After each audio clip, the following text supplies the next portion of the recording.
Very happy good evening to all my dear students.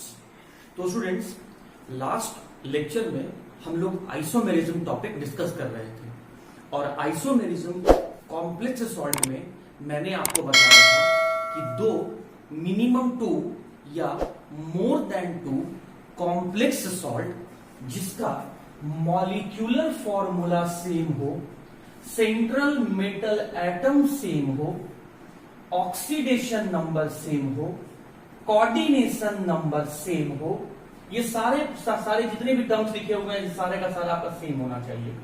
लेकिन properties different हो, arrangement of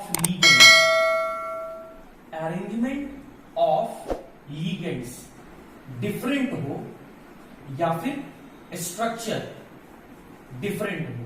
ये सारा का मैंने क्या किया, ये सारा जितने भी टर्म्स यहां पर लिखे गए हैं ये सारे टर्म्स डिफरेंट रहे और ये सारे टर्म्स को मैंने क्या किया है, ये सारे टर्म्स आपके सेम रहे।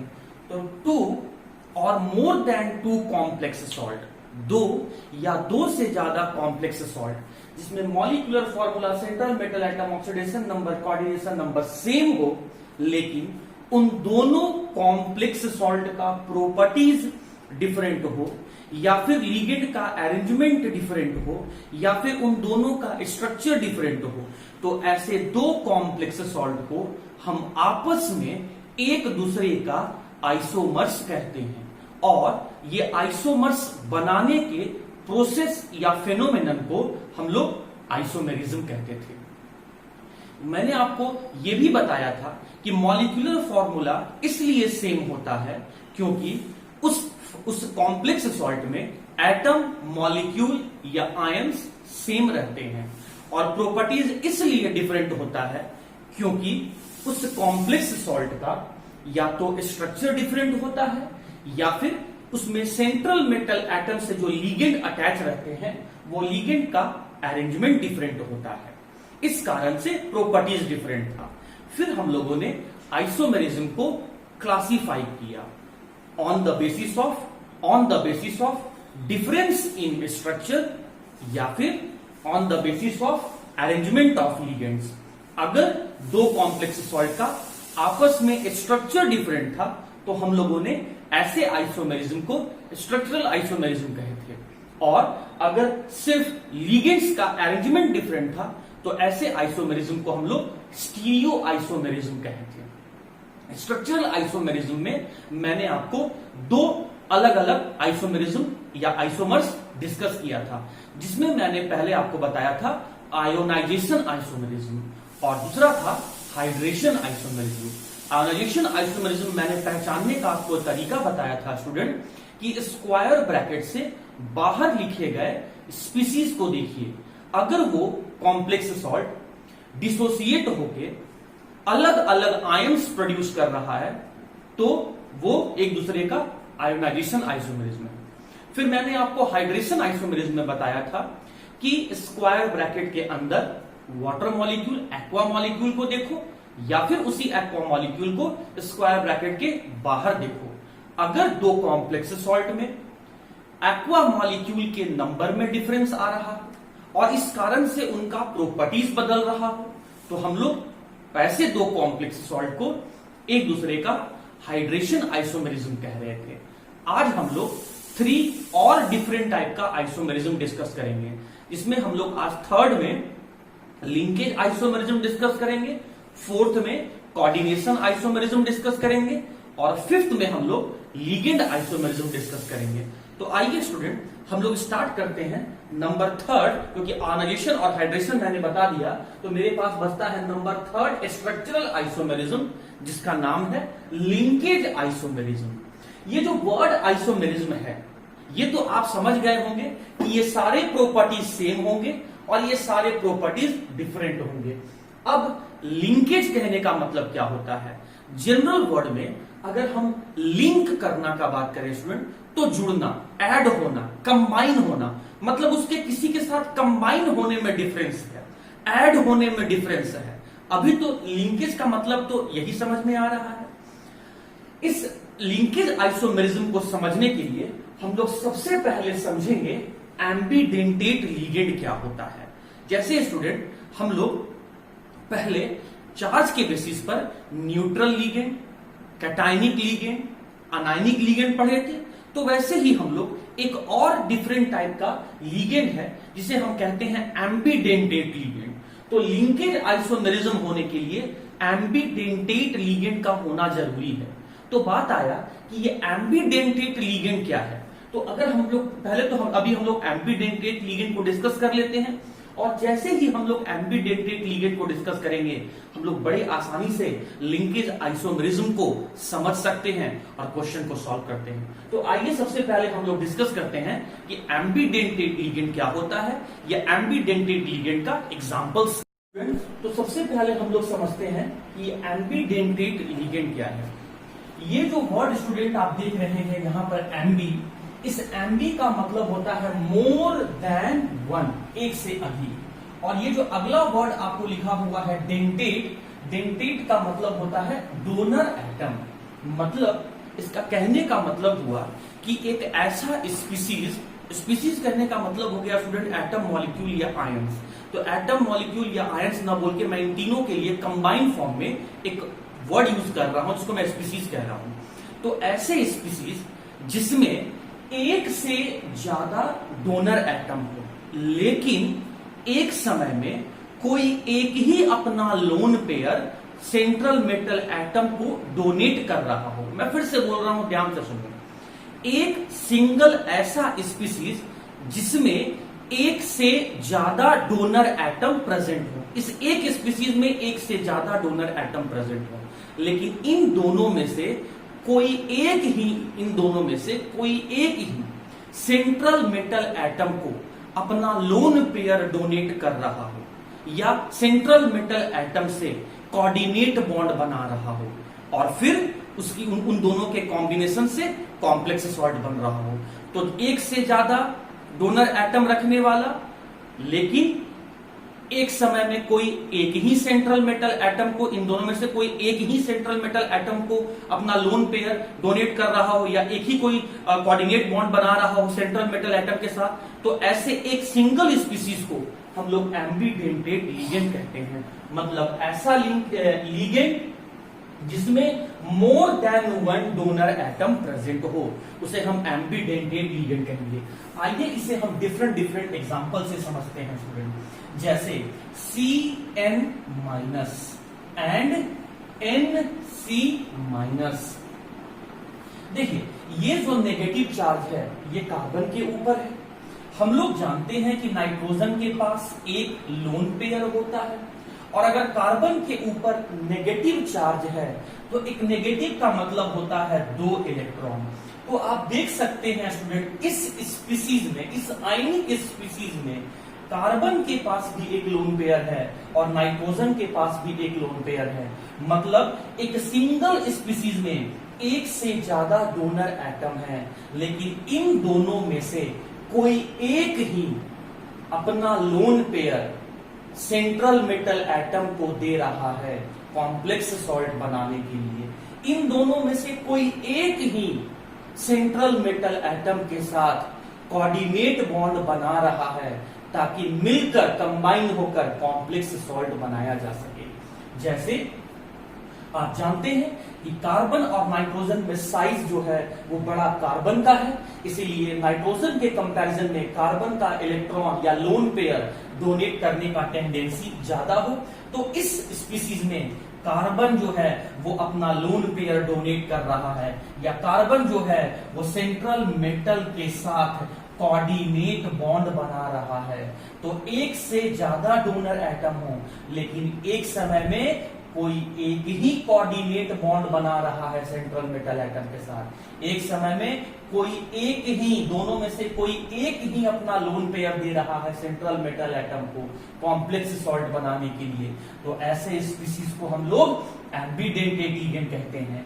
अगर इसमें देखेंगे स्टूडेंट तो यहां तो कार्बन डोनेट किया, लेकिन अगर इस फॉर्म में लिखा हुआ है तो यहां भी नाइट्रोजन के पास लोन पेयर है और कार्बन के ऊपर नेगेटिव चार्ज है, लेकिन यहां पर नाइट्रोजन जो है वो अपना लोन पेयर डोनेट कर रहा है, किसको? सेंट्रल मेटल एटम को। यहां नाइट्रोजन जो है वो सेंट्रल मेटल एटम के साथ कोऑर्डिनेट बॉन्ड बना रहा है। तो आप देख सकते हैं यहां पर डोनर एटम नाइट्रोजन और कार्बन दोनों है, लेकिन एक समय में कोई एक ही इन दोनों में से कोई एक ही इन दोनों में से सिर्फ नाइट्रोजन ही अपना लोन पेयर डोनेट कर रहा है। इन दोनों में से सिर्फ कार्बन ही अपना लोन पेयर डोनेट कर रहा है सेंट्रल मेटल एटम को कॉम्प्लेक्स सॉल्ट बनाने के लिए। तो एक ऐसा स्पीशीज जिसमें एक से ज्यादा डोनर एटम हो, जिसमें एक से ज्यादा डोनर एटम हो, लेकिन एट ए टाइम एक समय में दोनों में से कोई एक ही अपना लोन पेयर डोनेट करे सेंट्रल मेटल एटम को, दोनों में से कोई एक ही अपना लोन पेयर डोनेट करे सेंट्रल मेटल एटम को।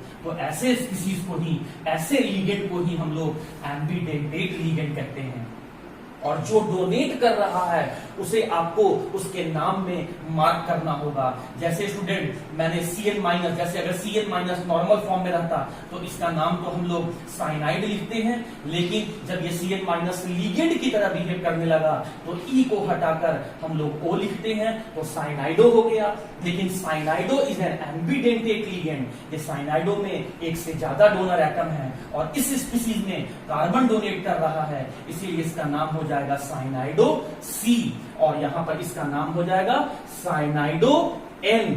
और ये साइनाइडो N, ये जो N इंडिकेट कर रहा है, ये बता रहा है कि इस लिगेंड में नाइट्रोजन ही है जो अपना लोन पेयर डोनेट कर रहा है सेंट्रल मेटल एटम को, या नाइट्रोजन ही है जो सेंट्रल मेटल से कोऑर्डिनेट बॉन्ड बना रहा है। यहाँ C कार्बन को इंडिकेट कर रहा है और C यहाँ ये बता रहा है कि कार्बन ही सेंट्रल मेटल एटम के साथ कोऑर्डिनेट बॉन्ड बना रहा है, कार्बन ही अपना लोन पेयर डोनेट कर रहा है सेंट्रल मेटल एटम को। और एक ऐसा स्पीशीज जिसमें एक से ज्यादा डोनर एटम हो, लेकिन एक समय में इन दोनों में से कोई एक ही अपना लोन पेयर डोनेट कर रहा हो सेंट्रल मेटल एटम को, तो ऐसे लिगेंड को हम लोग एम्बीडेंटेट लिगेंड कहते हैं। आइए इसी बात को हम लोग कुछ और एग्जांपल, तो दो डिफरेंट एग्जांपल एम्बीडेंटेट लिगेंड का समझने के बाद आइए हम लोग दो और डिफरेंट एग्जांपल एम्बीडेंटेट लिगेंड का समझ लेते हैं।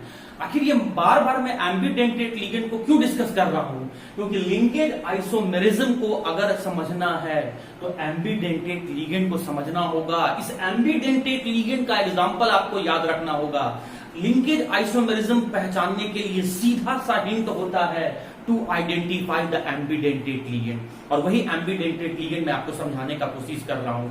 आने वाला जो दो एग्जांपल है एम्बीडेंटेट लिगेंड का, ये बहुत इंपॉर्टेंट एग्जांपल है, ये नंबर ऑफ टाइम्स रिपीट होता है। तो आइए हम चेक करते हैं कि क्या ये स्पीशीज एम्बीडेंटेट लिगेंड है कि नहीं। और एम्बीडेंटेट लिगेंड का जो रियल मीनिंग है वो उसके नेम में ही क्लियर है। एक ऐसा लिगेंड जिसमें donor atom more than one हो, एक से ज्यादा डोनर एटम रखने वाला लिगेंड को हम लोग एम्बीडेंटेट लिगेंड कहेंगे। स्टूडेंट आप देख सकते हैं ये जो आपका SCN- है, इसमें जो नेगेटिव चार्ज है वो सल्फर के ऊपर है। ये नेगेटिव चार्ज मैं सल्फर के ऊपर दिखा दिया। और हम लोग जानते हैं कि नाइट्रोजन के पास एक लोन पेयर है, नाइट्रोजन के पास एक लोन पेयर होता है, और यहां पर सल्फर के ऊपर नेगेटिव चार्ज है। और नेगेटिव चार्ज का मतलब क्या होता है? अ टोटल ऑफ 2 इलेक्ट्रॉन, मतलब टोटल उसके पास 2 इलेक्ट्रॉन है। तो देखिए क्या लोन पेयर सल्फर के पास है? बिल्कुल है। क्या लोन पेयर नाइट्रोजन के पास भी है? बिल्कुल है। क्या लोन पेयर नाइट्रोजन के पास है? बिल्कुल है। क्या लोन पेयर सल्फर के पास है? बिल्कुल है। मतलब इस एक सिंगल स्पीशीज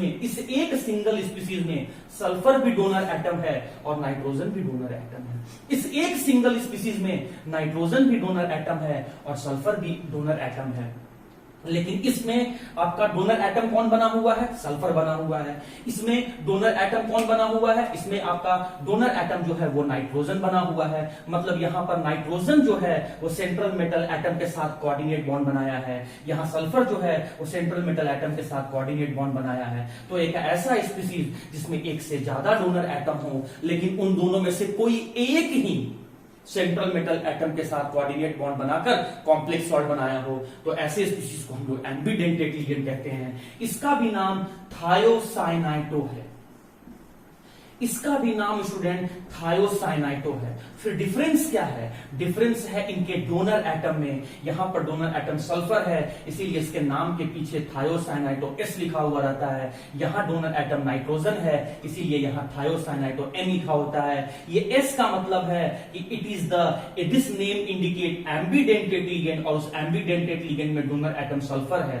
ये एन क्या इंडिकेट कर रहा है? ये एन इंडिकेट कर रहा है कि जो नाम लिखा गया है, it this name indicate the name of एम्बीडेंटेड ligand. ये नाम एम्बीडेंटेड लिगेंड को बता रहा है, और उस एम्बीडेंटेड लिगेंड में नाइट्रोजन डोनर एटम है। तो इस एग्जांपल को बिल्कुल याद करके रखना कि SCN माइनस अगर रहेगा तो थायोसाइनाइटो S, और अगर NCS माइनस रहेगा तो थायोसाइनाइटो N। आइए थर्ड एग्जांपल के बाद फोर्थ एग्जांपल में आते हैं, जो कि बहुत इंपॉर्टेंट है, NO2 माइनस। अब NO2 माइनस को मैंने दो डिफरेंट तरीके से ड्रॉ किया। NO2 माइनस को मैंने यहां पर दो डिफरेंट तरीके से ड्रॉ किया, NO2 माइनस, और उसी को मैंने ONO माइनस लिख दिया। अब स्टूडेंट आप देख सकते हैं NO2 माइनस का मैंने स्ट्रक्चर बनाया, उसी NO2 माइनस को मैंने थोड़ा सा रीअरेंज करके लिखा और इसका मैंने स्ट्रक्चर बनाया। अब देखो NO2 माइनस का नाम तो नाइट्रो हो गया, ONO माइनस का नाम तो नाइट्राइटो हो गया, लेकिन इन दोनों का नाम क्या है स्टूडेंट? आइए देख लेते हैं। यहां नाइट्रोजन के पास भी लोन पेयर है, और ऑक्सीजन के पास नेगेटिव चार्ज है, मतलब ऑक्सीजन के पास भी लोन पेयर है। ऑक्सीजन के पास नेगेटिव चार्ज है, मतलब उसके पास भी 2 इलेक्ट्रॉन है। नाइट्रोजन के पास भी एक लोन पेयर प्रेजेंट है। तो जरा चेक करें, क्या इस एक सिंगल स्पीसीज में एक से ज्यादा डोनर एटम है? हाँ बिल्कुल है, नाइट्रोजन और ऑक्सीजन दोनों है। क्या इस एक सिंगल स्पीसीज में एक से ज्यादा डोनर एटम है? हाँ बिल्कुल है, ऑक्सीजन है और नाइट्रोजन है। लेकिन इस स्पीसीज में, इसमें से इस स्पीसीज में सेंट्रल मेटल एटम को कौन अपना लोन पेयर डोनेट कर रहा है? नाइट्रोजन लोन पेयर अपना डोनेट कर रहा है। और इसमें कौन अपना लोन पेयर डोनेट कर रहा है? ऑक्सीजन अपना लोन पेयर डोनेट कर रहा है, ऑक्सीजन डोनेट कर रहा है। तो कहने का मतलब एक सिंगल स्पीसीज जिसमें एक से ज्यादा डोनर एटम हो, जिसमें एक से ज्यादा डोनर एटम हो, लेकिन कोई उन दोनों में से कोई एक ही अपना लोन पेयर डोनेट कर रहा हो सेंट्रल मेटल एटम को कॉम्प्लेक्स सॉल्ट बनाने के लिए, तो ऐसे लिगेंड को हम लोग एम्बीडेंटेड लिगेंड कहते हैं। इसीलिए स्टूडेंट जब NO2 माइनस लिखा हुआ रहे, NO2 माइनस लिखा हुआ रहे, तो इसका नाम आप लिखिएगा नाइट्राइटो, नाइट्राइटो N। और नाइट्राइटो N क्यों बोला गया? यहां पर ये N नाम के पीछे जो सिंबल N लिखा हुआ है, ये इंडिकेट कर रहा है कि ये जो नाम है, ये नाम एम्बीडेंटेड लिगेंड का है, और उस एम्बीडेंटेड लिगेंड में डोनर एटम नाइट्रोजन है। जब कभी ONO माइनस आए तो इसका नाम आप लिखेंगे student nitrito O, nitrito O। और ये नाइट्राइटो O इंडिकेट कर रहा है, ये सिंबल O इंडिकेट कर रहा है, ये जो नाम लिखा गया है, ये नाम एम्बीडेंटेड लिगेंड के लिए लिखा गया है। यहां पर एक से ज्यादा डोनर एटम है, लेकिन उन दो डोनर एटम में से ऑक्सीजन जो है वो डोनर एटम की तरह बिहेव कर रहा है। तो नाइट्राइटो N, नाइट्राइटो O, या फिर NO2 minus, ONO minus, SCN minus, और या NCS माइनस। और पहले मैंने क्या बताया? CN minus, NC minus. उसके बाद मैंने क्या बताया? H2O32 माइनस मैंने बताया था।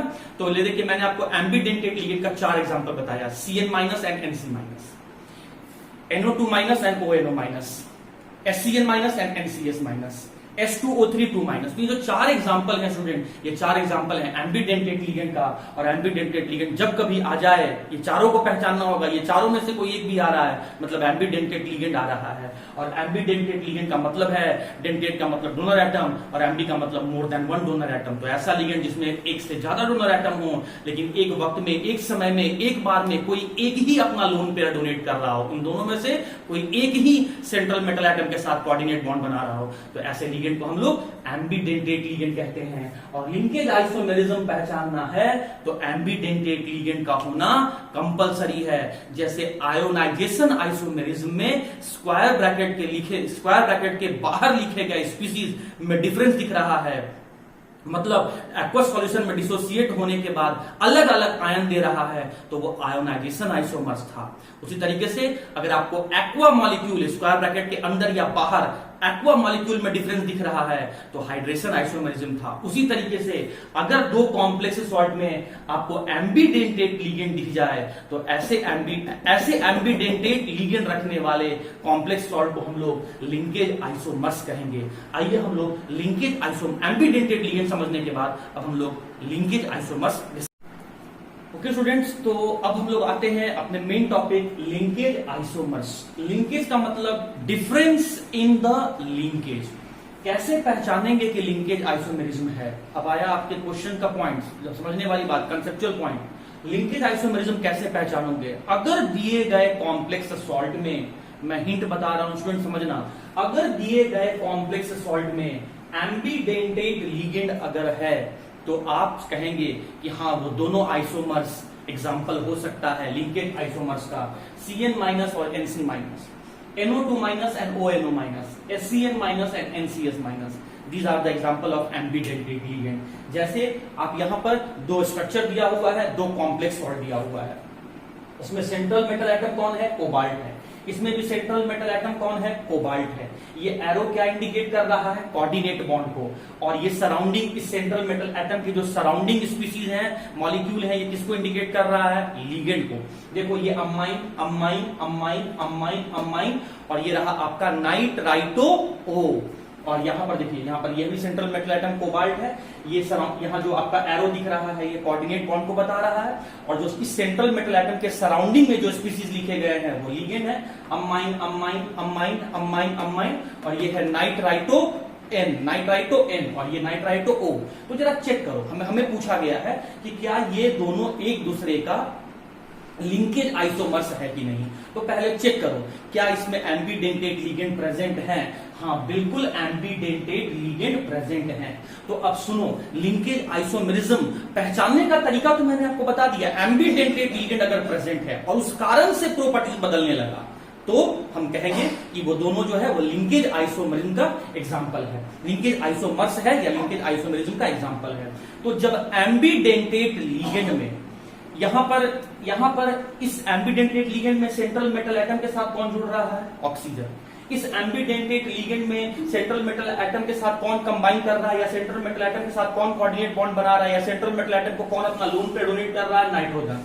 तो जब नाइट्रोजन अपना लोन पेयर डोनेट करता है तो इस कंपाउंड का कलर येलो हो जाता है। जब ऑक्सीजन अपना लोन पेयर डोनेट कर रहा है सेंट्रल मेटल एटम को तो इसका कलर रेड हो जाता है।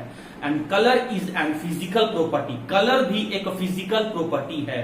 तो जरा देखिएगा, एम्बीडेंटेट लिगेंड के डिफरेंट एटम, डिफरेंट क्यों बोला? यहां ऑक्सीजन है, यहां डिफरेंट क्यों बोला? यहां नाइट्रोजन डोनेट कर रहा है। तो एम्बीडेंटेट लिगेंड के डिफरेंट एटम का सेंट्रल मेटल एटम से लिंक होने के कारण से प्रॉपर्टीज बदल जाना, molecular formula, central metal atom, coordination number, oxidation number same रहते हुए, तो ऐसे दो कॉम्प्लेक्स सॉल्ट को हम आपस में एक दूसरे का लिंकेज आइसोमर्स कहते हैं और बनाने के प्रोसेस को लिंकेज आइसोमेरिज्म कहते हैं। मैं फिर से बता रहा हूं स्टूडेंट, पैनिक होने का जरूरत नहीं है, समझो मेरी बात को। लिंकेज आइसोमेरिज्म पहचानना है तो आपको एम्बीडेंटेट लिगेंड ढूंढना होगा, और एम्बीडेंटेट लिगेंड का मैंने एग्जांपल यहां सेट के फॉर्म में, पेयर के फॉर्म में लिखा। आप देखो फर्स्ट पेयर, सेकंड पेयर या थर्ड पेयर में से कोई भी एक पेयर इन दोनों कॉम्प्लेक्स सॉल्ट में प्रेजेंट है? हाँ प्रेजेंट है। नाइट्राइटो O है, नाइट्राइटो N है। यहां ऑक्सीजन ने अपना लोन पेयर डोनेट किया, यहां नाइट्रोजन ने अपना लोन पेयर डोनेट किया। तो नाइट्रोजन जब अपना लोन पेयर डोनेट कर रहा है और कोऑर्डिनेट बॉन्ड बना रहा है तो इस कंपाउंड का कलर क्या हो गया? येलो। जब ऑक्सीजन अपना लोन पेयर डोनेट कर रहा है और सेंट्रल मेटल एटम के साथ कोऑर्डिनेट बॉन्ड बना रहा है तो इस कंपाउंड का कलर क्या हो गया? रेड। क्या कलर में डिफरेंस आया? क्या प्रॉपर्टीज में डिफरेंस आया? प्रॉपर्टीज में डिफरेंस क्यों आया? क्योंकि यहां पर डोनर एटम डिफरेंट है। तो एम्बीडेंटेट लिगेंड के डिफरेंट एटम का सेंट्रल मेटल एटम से लिंक होने में डिफरेंस होने के कारण से प्रॉपर्टीज बदल जाना, central metal atom, molecular formula, oxidation number, coordination number same रहते हुए, तो ऐसे दोनों कॉम्प्लेक्स सॉल्ट को हम आपस में एक दूसरे का लिंकेज आइसोमर्स कहते हैं और बनाने के प्रोसेस को लिंकेज आइसोमेरिज्म कहते हैं। तो सिंपल सा ट्रिक है पहचानने का, एम्बीडेंटेट लिगेंड को पहचान लो। उम्मीद करता हूं स्टूडेंट्स, तो मुझे सेकेंड और थर्ड एग्जांपल में ये चेक करना है कि क्या ये दोनों या फिर ये दोनों कॉम्प्लेक्स सॉल्ट एक दूसरे का लिंकेज आइसोमर्स है कि नहीं।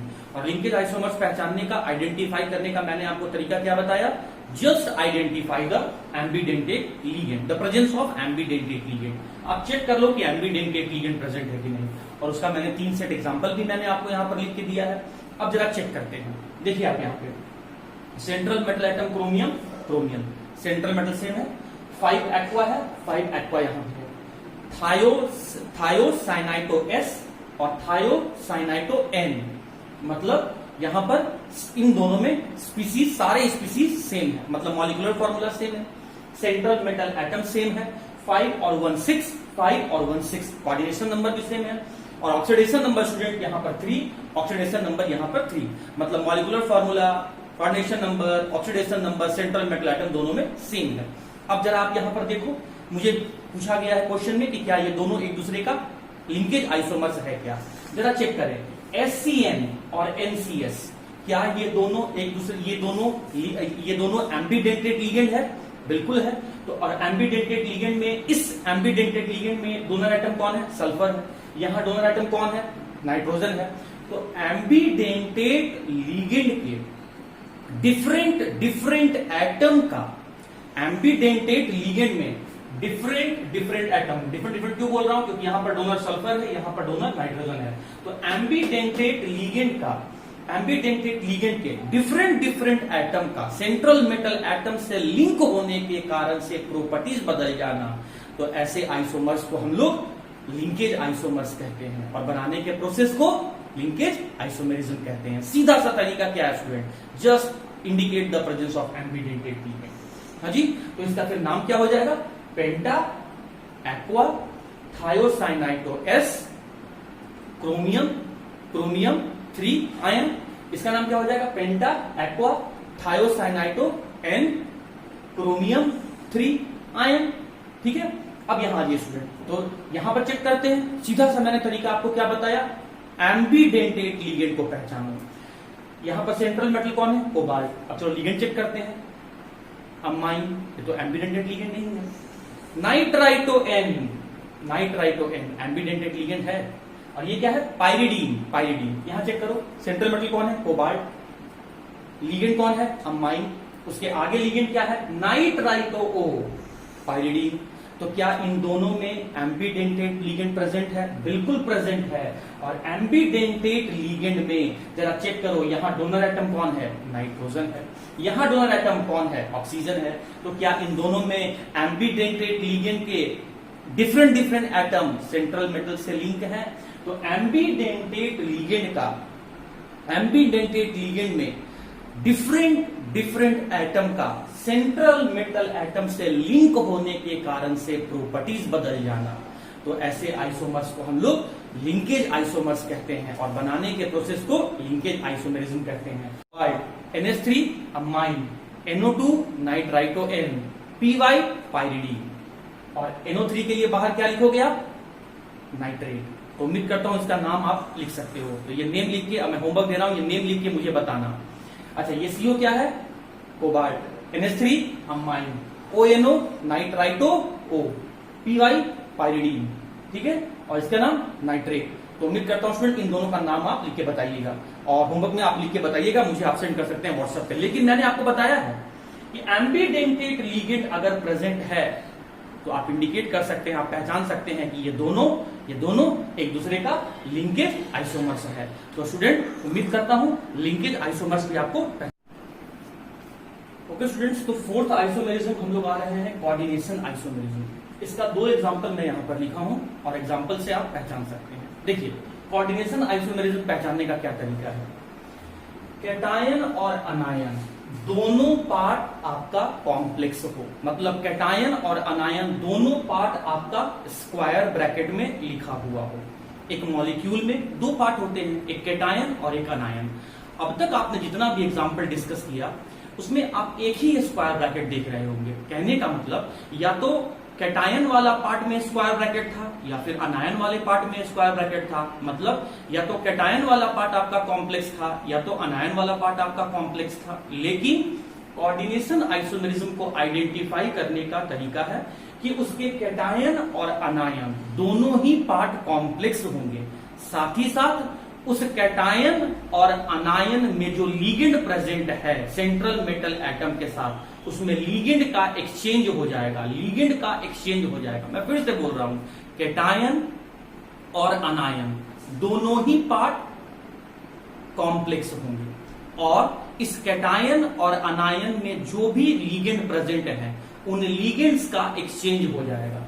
जैसे कैटायन और अनायन दोनों पार्ट कॉम्प्लेक्स है, कैसे मैंने पहचाना कॉम्प्लेक्स है, क्योंकि दोनों स्क्वायर ब्रैकेट में लिखा हुआ है, और उसमें जो लिगेंड्स हैं उनका एक्सचेंज हो जाएगा। तो अमाइन लिगेंड अब चला जाएगा क्रोमियम सेंट्रल मेटल एटम के पास, और जो साइनाइडो आपका लिगेंड है वो चला जाएगा कोबाल्ट सेंट्रल मेटल के साथ। तो जरा चेक कीजिए, क्या साइनाइडो कोबाल्ट लिगेंड के साथ है?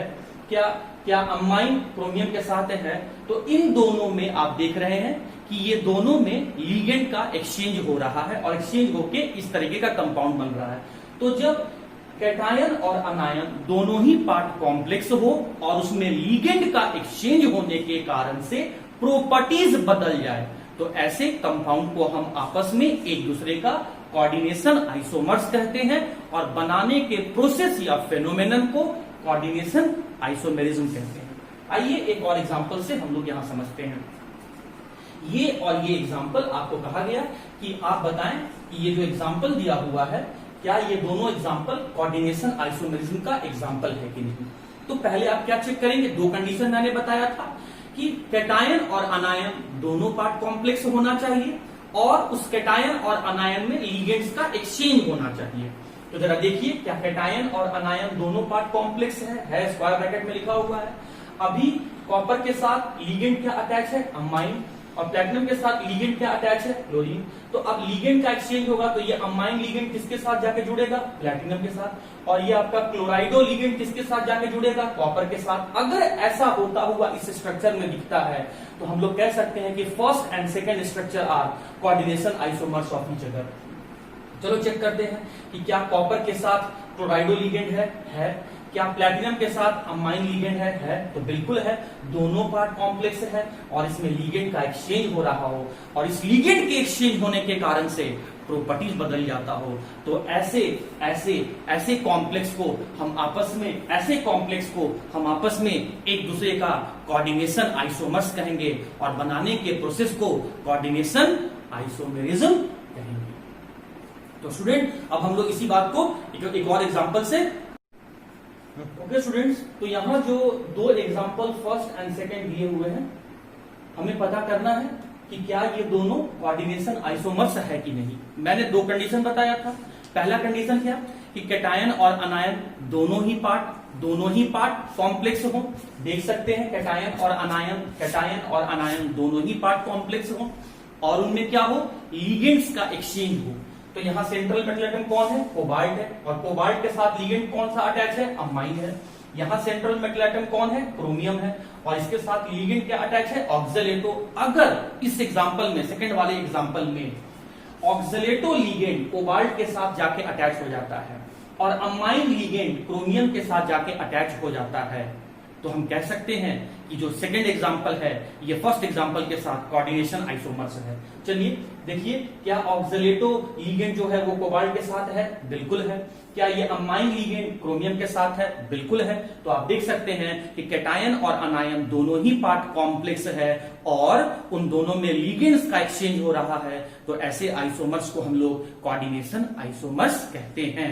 एंड एक और पॉइंट स्टूडेंट, जो कंफ्यूजिंग पॉइंट कुछ स्टूडेंट के लिए हो सकता है कि सर आपने बताया था कि आइसोमर्स बोलने के लिए 4 कंडीशन सेम होना चाहिए, molecular formula, central metal atom, coordination number and oxidation number. तो जब चेक करेंगे, कोबाल्ट और chromium central metal atom, cobalt और chromium central metal atom, amine ligand यहां भी है, ऑक्सीडेटो लिगेंड यहां भी है, ऑक्सीडेटो लिगेंड यहां भी है, अमाइन यहां भी है, मतलब सारे स्पीसीज दोनों में सेम है। तो मॉलिक्यूलर फॉर्मूला और सेंट्रल मेटल एटम हमें सेम दिख रहा है, लेकिन सर कोऑर्डिनेशन नंबर सेम नहीं दिख रहा है। यहां पर इसका कोऑर्डिनेशन नंबर 6 है, लेकिन यहां तो कोऑर्डिनेशन नंबर 3 दिख रहा है, तो कोऑर्डिनेशन नंबर तो डिफरेंट है। तो ये तो आइसोमर्स हो ही नहीं सकता है। नहीं स्टूडेंट, यू आर रॉन्ग, आप गलत हैं। ये बाइडेंटेट लीगेंड है, ये एक अकेला लीगेंड दो कोऑर्डिनेट बॉन्ड बनाता है। मैंने आपको इसका स्ट्रक्चर बताया था, आप देखिए C2O4 का स्ट्रक्चर मैंने आपको क्या बताया था, C2O4 का स्ट्रक्चर मैंने आपको क्या बताया था, देखिए ये C2O4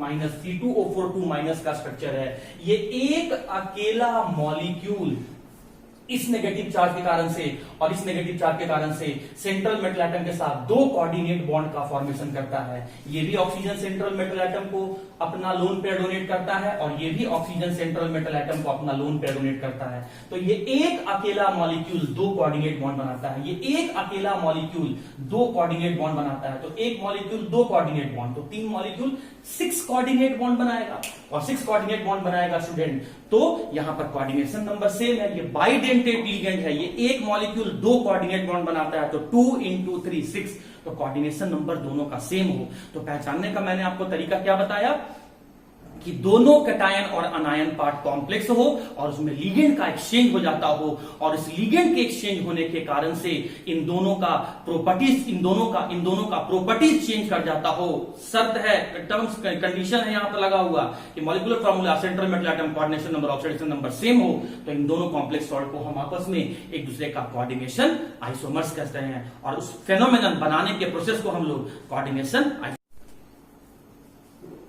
ओके स्टूडेंट्स, तो ये जो दो एग्जांपल दिया हुआ है इसे भी हमें पहचानना है कि क्या ये कोऑर्डिनेशन आइसोमर्स है कि नहीं। हर एक एग्जांपल आपको कुछ ना कुछ सिखाएगा, ये क्वेश्चन के फॉर्म में आएगा स्टूडेंट, और आपको पहचानना होगा सभी आइसोमर्स को। तो देखो मैंने दो ही कंडीशन तो बताया था कोऑर्डिनेशन आइसोमर्स के लिए, दोनों पार्ट मतलब कैटायन और अनायन दोनों पार्ट कॉम्प्लेक्स होना चाहिए और उन दोनों में लीगेंड का एक्सचेंज होना चाहिए। हमें पूछा गया है कि ये फर्स्ट पार्ट और सेकंड पार्ट कोऑर्डिनेशन आइसोमर्स है या नहीं है। तो देख सकते हैं कैटायन और अनायन, इन दोनों में कैटायन और अनायन दोनों कॉम्प्लेक्स है, और लीगेंड का एक्सचेंज अगर हो गया हो तो हम कह सकते हैं, मतलब अभी आप देख सकते हैं कि दोनों में सेंट्रल मेटल एटम भी सेम है, मतलब फर्स्ट वाले में जो प्लैटिनम है और सेकंड वाले में जो प्लैटिनम है उसके लीगेंड का एक्सचेंज होना चाहिए। तो अभी अमाइन लीगेंड फर्स्ट वाले में है और सेकंड वाले में क्लोराइडो लीगेंड है। अगर ये अमाइन लीगेंड सेकंड वाले प्लैटिनम के साथ कंबाइन कर जाता है और ये क्लोराइडो लीगेंड फर्स्ट वाले प्लैटिनम के साथ कंबाइन कर जाता है, तो हम कहेंगे कि लीगेंड का एक्सचेंज हुआ है, इस कारण से प्रॉपर्टीज बदला है, और इस तरीके से ये दोनों एक दूसरे का आपका कोऑर्डिनेशन आइसोमर्स होगा। तो चेक करें, अमाइन लीगेंड का कितना मॉलिक्यूल आपको दिख रहा है, 4 मॉलिक्यूल, लेकिन यहां अमाइन का कितना मॉलिक्यूल दिख रहा है, 3 मॉलिक्यूल, मतलब एक अमाइन लीगेंड यहां से एक्सचेंज होकर यहां गया है, और आप देख सकते हैं एक अमाइन लीगेंड यहां एक्सचेंज हो गया है। फिर देखिए इस फर्स्ट वाले में क्लोराइडो लिगेंड कितना है, 4 है, लेकिन जरा देखिए क्लोराइडो लिगेंड कितना है, यहां पर 3 है, मतलब एक क्लोराइडो लिगेंड का यहां पर एक्सचेंज हुआ है। सिमिलरली 3 अमाइन लिगेंड का यहां पर एक्सचेंज हुआ है। देखिए आप यहां पे स्टूडेंट, आप यहां चेक करेंगे, देखिए यहां पर 4 अमाइन लिगेंड है, लेकिन यहां पर 3 ही अमाइन लिगेंड रह गया है, मतलब एक अमाइन लिगेंड जो है ये एक्सचेंज होके अनायन पार्ट में गया है। यहां देखेंगे 4 क्लोराइडो लिगेंड है अनायन पार्ट में, लेकिन यहां देखेंगे 3 क्लोराइडो लिगेंड है, मतलब इसमें से एक कैटायन का एक अमाइन लिगेंड अनायन में गया है और अनायन का एक क्लोराइडो लिगेंड कैटायन में गया है। मैं फिर से बोल रहा हूं, सुनो मेरी बात को, लिगेंड का एक्सचेंज होने का यह मतलब नहीं होता है कि सारे के सारे मॉलिक्यूल एक्सचेंज हो जाएं। एक सिंगल मॉलिक्यूल का भी, एक सिंगल स्पीसीज का भी एक्सचेंज हुआ है तो वो कोऑर्डिनेशन आइसोमर्स होगा। यहां पर पहले वाले में टोटल 4 अमाइन लिगेंड है, लेकिन यहां पर 3 अमाइन लिगेंड दिख रहा है, मतलब एक अमाइन लिगेंड का एक्सचेंज हुआ है।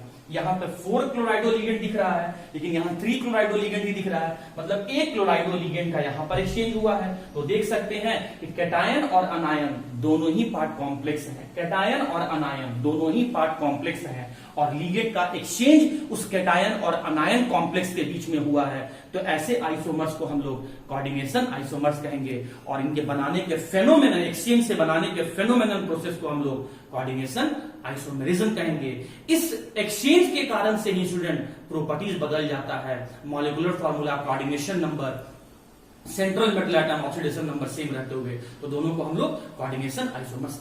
ओके स्टूडेंट्स, तो हम लोग अब स्ट्रक्चरल आइसोमेरिज्म का 5th टाइप में आ रहे हैं, लीगेंड आइसोमेरिज्म। अब तक हमने क्या क्या डिस्कस कर लिया, ionisation isomers, hydration isomers, linkage isomers, coordination isomers, और हम 5th में आ रहे हैं, दैट इज लीगेंड आइसोमर्स।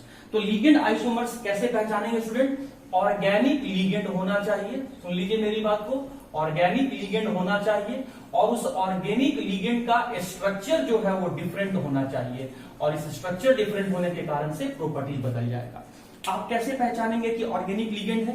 पहचानने का सिंपल सा तरीका, ऑर्गेनिक कंपाउंड कैसे पहचानेंगे? हाइड्रोकार्बन हो या हाइड्रोकार्बन डेरिवेटिव हो। चलिए चेक करते हैं। मुझसे पूछा गया कि ये जो फर्स्ट और सेकंड एग्जांपल है, क्या ये दोनों एक दूसरे का लिगेंड आइसोमर्स है कि नहीं है। तो मैंने क्या बोला, आप पहले जाओ चेक करो ऑर्गेनिक लिगेंड। तो ये रहा सेंट्रल मेटल एटम, ये लिगेंड, लेकिन इसमें हाइड्रोकार्बन तो है नहीं, इसका मतलब ये ऑर्गेनिक लिगेंड है नहीं, ये हो गया आपका इनऑर्गेनिक लिगेंड। इसमें आ जाओ, हाइड्रोकार्बन दिख रहा है, हाइड्रोजन कार्बन के अलावा नाइट्रोजन दिख रहा है, मतलब ये ऑर्गेनिक कंपाउंड का डेरिवेटिव है और अगर ये लिगेंड की तरह बिहेव कर रहा है तो हम कह सकते हैं कि ये ऑर्गेनिक लिगेंड है। अब जरा देखिए यहां पर इस ऑर्गेनिक लिगेंड में दो फंक्शनल ग्रुप सेम टाइप के ही हैं, दो फंक्शनल ग्रुप जुड़े हुए हैं, अमाइन अमाइन। अगर मैं इसका नेमिंग करूं स्टूडेंट तो फर्स्ट नंबरिंग में कर रहा हूं 1 2 3, 3 कार्बन है इसीलिए मैंने प्रोप लिखा, कार्बन कार्बन के बीच सिंगल बॉन्ड है इसीलिए मैंने एन लिखा और ये NH2 का नाम अमाइन है, अमाइन, और ये फर्स्ट और थर्ड कार्बन पर है तो मैंने लिखा 1,3 डाइअमीन। तो इस ऑर्गेनिक लिगेंड का क्या नाम हुआ? प्रोपेन 1,3 डाइअमीन। अब नीचे वाले एग्जांपल में आ जाओ, नीचे वाले एग्जांपल में नंबरिंग किधर से करोगे? राइट से करोगे, क्योंकि मैंने आपको बताया था ऑर्गेनिक में कि नंबरिंग उधर से करते हैं जिधर से लोवेस्ट लोकेंट आए, मतलब फंक्शनल ग्रुप को लोवेस्ट पोजीशन मिले। तो 1 2 3, 3 कार्बन के लिए क्या लिखा? प्रोप, कार्बन कार्बन के बीच सिंगल बॉन्ड है, क्या लिखा? एन, और जो NH2 ग्रुप है उसका नाम क्या है? अमाइन, और कहां प्रेजेंट है? फर्स्ट और सेकंड कार्बन पर, तो 1,2 डाइअमीन है, ऊपर वाले में 1,3 डाइअमीन है। मतलब जहां पर ये लिगेंड सिमेट्रिकल लिगेंड है और ये आपका अनसिमेट्रिकल लिगेंड है, तो ऑर्गेनिक लिगेंड के स्ट्रक्चर में डिफरेंस होने के कारण से प्रॉपर्टीज बदल जाता हो। फिर से बोल रहा हूं, ऑर्गेनिक लिगेंड के स्ट्रक्चर में डिफरेंस, यहां स्ट्रक्चर कैसे डिफरेंस है? ये फर्स्ट और थर्ड कार्बन पर अमाइन लगा हुआ है, यहां पर फर्स्ट और सेकंड कार्बन पर अमाइन लगा हुआ है, इसीलिए ये सिमेट्रिकल लिगेंड है, ये अनसिमेट्रिकल लिगेंड है, ये मोर स्टेबल कॉम्प्लेक्स सॉल्ट है, ये लेस स्टेबल कॉम्प्लेक्स सॉल्ट है, और स्टेबिलिटी एक प्रॉपर्टी है स्टूडेंट। तो इस ऑर्गेनिक लिगेंड के सिमेट्रिसिटी में डिफरेंस होने के कारण से, इस ऑर्गेनिक लिगेंड के सिमेट्रिसिटी में डिफरेंस होने के कारण से स्टेबिलिटी जैसा प्रॉपर्टीज डिफर कर जा रहा हो। तो ऑर्गेनिक लिगेंड के स्ट्रक्चर में डिफरेंस होने के कारण से अगर प्रॉपर्टीज बदल जाता हो, molecular formula, central metal atom, oxidation number, coordination number same रहते हुए, तो ऐसे दो कॉम्प्लेक्स सॉल्ट को हम आपस में एक दूसरे का लिगेंड आइसोमर्स कहेंगे, और बनाने के प्रोसेस को स्टूडेंट हम लोग लिगेंड आइसो। स्टूडेंट मैंने आपको लिगेंड आइसोमेरिज्म में क्या बताया कि ऑर्गेनिक लिगेंड के स्ट्रक्चर में डिफरेंस होना चाहिए, स्ट्रक्चर में डिफरेंस होना चाहिए, और इस कारण से प्रॉपर्टीज बदल जाए तो हम लोग लिगेंड आइसोमेरिज्म कहेंगे। मैं यहां पर कॉम्प्लेक्स सॉल्ट नहीं लिखा हूं, मैं यहां पर कुछ लिगेंड का एग्जांपल, ऑर्गेनिक लिगेंड का एग्जांपल आपको समझा रहा हूं। आप देख सकते हैं इसमें हाइड्रोकार्बन है, हाइड्रोकार्बन के अलावा नाइट्रोजन एटम भी है, मतलब ये ऑर्गेनिक कंपाउंड का डेरिवेटिव है, ऑर्गेनिक डेरिवेटिव है, ये भी ऑर्गेनिक कंपाउंड का डेरिवेटिव है, ये भी ऑर्गेनिक कंपाउंड का डेरिवेटिव है। मान लीजिए ये लिगेंड की तरह बिहेव कर रहा हो, तो आप यहां देख सकते हैं, यहां NH2 ग्रुप जो है वो ऑर्थो पोजीशन पर है, यहां NH2 ग्रुप जो है मेटा पोजीशन पर है, यहां जो NH2 ग्रुप है ये आपका पैरा पोजीशन पर है। इस कारण से क्या हो रहा है, ये सिमेट्रिकल है, ये दोनों अनसिमेट्रिकल है, ये मोर बेसिक है, ये दोनों लेस बेसिक है। तो बेसिक नेचर में डिफरेंस आ रहा है, बेसिक नेचर में डिफरेंस आ रहा है, ऑर्गेनिक लिगेंड के स्ट्रक्चर में डिफरेंस होने के कारण से, मतलब जो NH2 ग्रुप है उसके पोजीशन को मैंने चेंज कर दिया, ऑर्थो से हटा के मेटा और पैरा पे कर दिया, तो स्ट्रक्चर बदल गया। स्ट्रक्चर बदलने के कारण से इसका सिमेट्रिसिटी बदल गया, इस कारण से स्टेबिलिटी जैसा प्रॉपर्टी बदल जा रहा है, बेसिक नेचर जैसा प्रॉपर्टी बदल जा रहा हो। तो मान लीजिए कहीं पर ये लिगेंड की तरह बिहेव कर रहा हो और उस ऑर्गेनिक लिगेंड के स्ट्रक्चर में डिफरेंस होने के कारण से अगर प्रॉपर्टीज बदल जाता है स्टूडेंट, तो ऐसे लिगेंड को हम लोग, ऐसे आइसोमर्स को हम लोग लिगेंड आइसोमर्स कहेंगे। तो स्ट्रक्चरल आइसोमर्स में मैंने आपको 5 डिफरेंट आइसोमर्स बता दिया स्टूडेंट, उम्मीद करता हूं आपको। तो स्टूडेंट मैंने आपको स्ट्रक्चरल आइसोमेरिज्म 5 डिफरेंट टाइप्स का पढ़ा दिया। मैं जल्दी से आपको क्विक रिवीजन करवा देता हूं। अगर कॉम्प्लेक्स के बाहर रहने वाला आयंस में डिफरेंट हो जाए और इस कारण से प्रॉपर्टीज बदल जाए तो आयोनाइजेशन आइसोमर।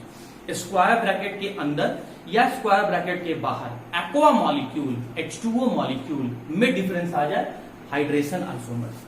एम्बीडेंटेट लिगेंड अगर प्रेजेंट हो तो लिंकेज आइसोमर्स। कैटायन और अनायन दोनों पार्ट कॉम्प्लेक्स हो और उसमें लिगेंड का एक्सचेंज हो जाए, coordination isomers. Organic ligand present हो और उस ऑर्गेनिक लिगेंड के स्ट्रक्चर में डिफरेंस हो जाए तो लिगेंड आइसोमर्स। तो पहचानने का तरीका कितना इजी है, विद इन अ सेकेंड आप स्ट्रक्चर को देख के, एग्जांपल को देख के आप पहचान सकते हो कि कौन सा आइसोमर्स है। और आइसोमर्स का डेफिनेशन मैंने बता दिया कि अगर आप आइसोमर्स कॉम्प्लेक्स सॉल्ट में देख रहे हैं तो 4 कंडीशन सेम होना चाहिए, molecular formula, central metal atom, coordination number और ऑक्सीडेशन नंबर। और डिफरेंस क्या होना चाहिए, प्रॉपर्टीज। प्रॉपर्टीज में डिफरेंस क्यों आता है, या तो स्ट्रक्चर में डिफरेंस हो जाए या तो लिगेंड के अरेंजमेंट में डिफरेंट हो जाए। तो ये था सर यहां पर स्ट्रक्चरल आइसोमरिज्म जो मैंने आपको डिस्कस कर दिया। स्टीरियो आइसोमरिज्म इस बार हम लोग के सिलेबस से स्टूडेंट शायद रिमूव कर दिया गया है, इसीलिए स्टीरियो आइसोमरिज्म हम लोग डिस्कस नहीं करेंगे। अब हम लोग यहां से चैप्टर का एंडिंग पोर्शन में वैलेंस बॉन्ड थ्योरी डिस्कस करेंगे स्टूडेंट, जो कि वो भी बहुत इंपॉर्टेंट है। तो उम्मीद करता हूं आइसोमरिज्म टॉपिक आपको समझ में आ गया होगा। आज के लिए इतना ही, फिर हम लोग नेक्स्ट वीडियो लेक्चर में यहीं से स्टार्ट करेंगे।